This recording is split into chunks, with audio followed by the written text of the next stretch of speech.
Welcome back into the Backup Plan, where this month, all throughout Black History Month, we will be honoring Black changemakers in the world of sport. We wanted to start right now on February 1, 1960. Many of you might not know that day, but for others, it's a very pivotal day in the Civil Rights Movement. That is when 4 African-American students from North Carolina A&T in Greensboro, North Carolina, walked into a segregated lunch counter at the Woolworths in downtown Greensboro. And they demanded service.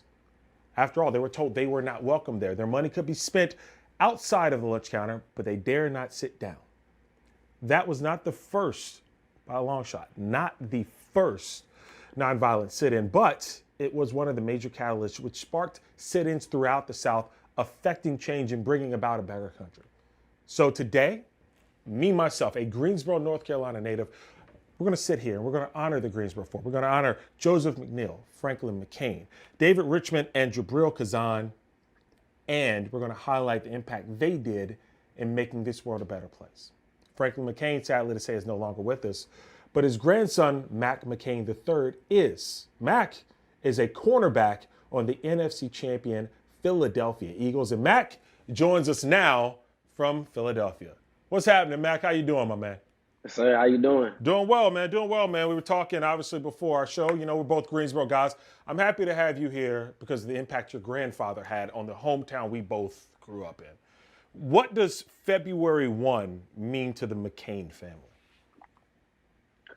February 1 means a lot. My grandfather, he made a lot of sacrifices. Him and 3 other guys made sacrifices for me and my family, but not just only us, but a lot of everybody of color. So it means a lot on February 1. And also, it's the start of Black History Month. It's gonna be highlighted. Everybody that helped with the Black History movement all month. So it's the first day. So it's a big day for us. Your grandfather, sadly to say, no longer with us, but how old were you when you learned about the courage your grandfather and his fellow North Carolina anti-Aggies showed at that Woolworth lunch counter? I probably was in elementary school. Like being with my grandfather, we didn't really talk about it as much because he was just my granddad. Yeah. We would just chill, watch football all the time and stuff like that. But when I started going to school around February, it would come up in school, it'd be around the school buildings, especially in Greensboro. So it'd be talked about a lot. Then I finally realized like this kind of like a real big thing.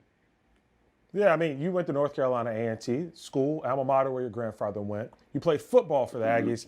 What was it like to be on campus? You're walking around that campus every day and seeing literal monuments with your last name to your grandfather and the Greensboro Four. What was that experience like?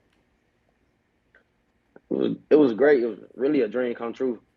Being from Greensboro, I bleed blue and gold before I was even an Aggie. So A&T was a dream come true, and it just meant a lot that the history that I had already there, and now I'm making my own path now. So it meant a lot.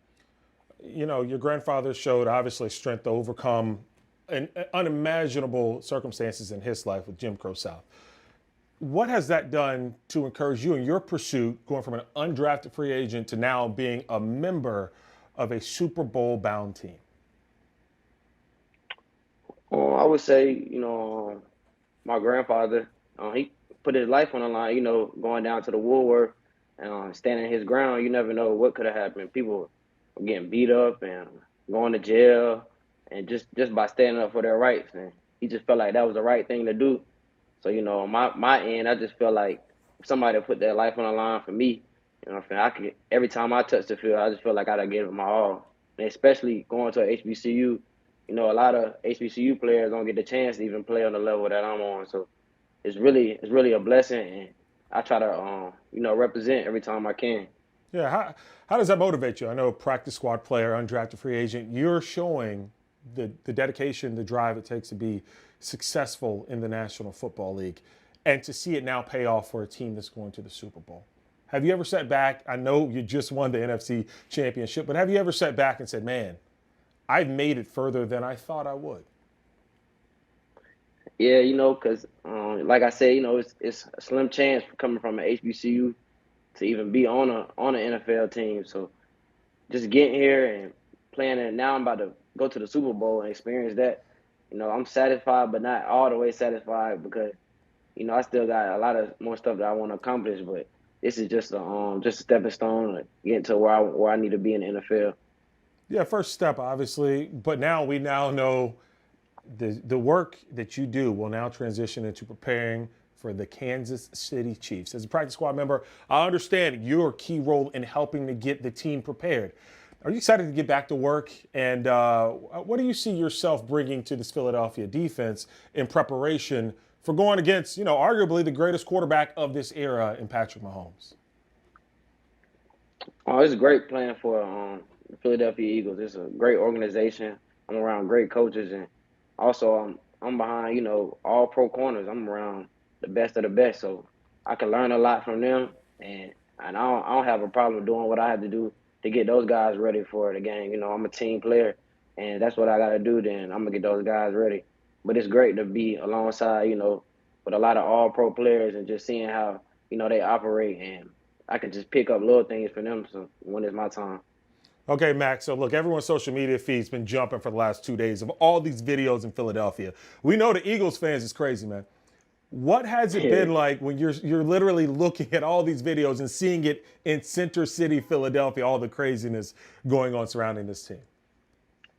Man, it's love here. If you got an Eagles jersey on, Phillies, Flyers, anything, it's just love. Like they love the sports out here. These are real fans, and I'm just glad to be a part of it. What would it mean? Let's say we do this interview in a week or two, and you're a Super Bowl champion. What would it mean to be a part of a team that won a Super Bowl title?